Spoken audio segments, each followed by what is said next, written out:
Alright mga idol, update main area for today. Yes mga lods, itutur ko kayo rito. Papunta tayong going to Canlaon tayo mga lods.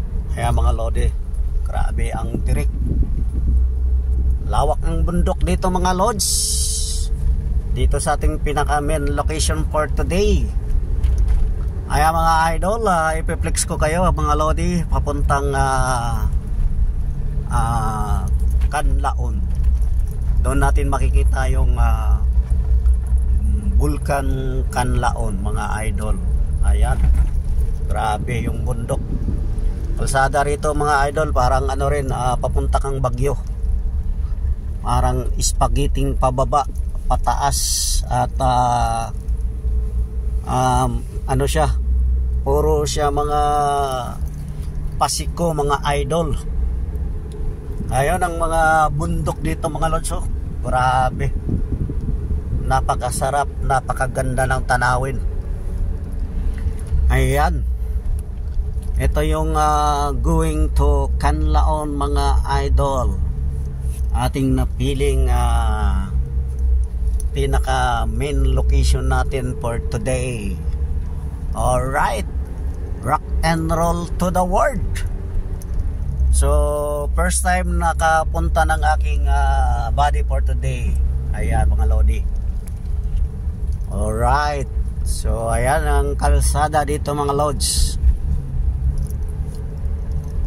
Kalsadang liko-liko, pero okay naman kasi ano naman siya, simentado at the same time ispaltado pa.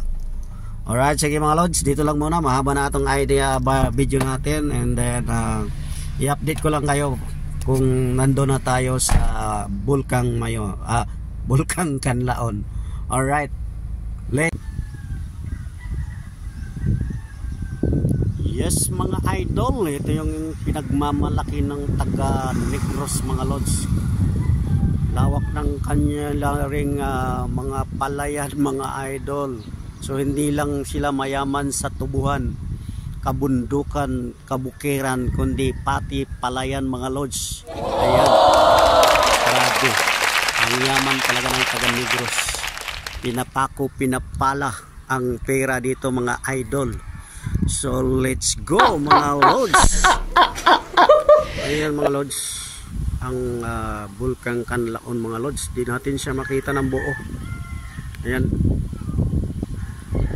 natakpan siya ng ano mga idol, yung pag. Ayan, para nag-alburuto pa ata ito mga lods. Ayan mga idol, ang Vulcan Canlaon. Alright, thank you for watching mga lods.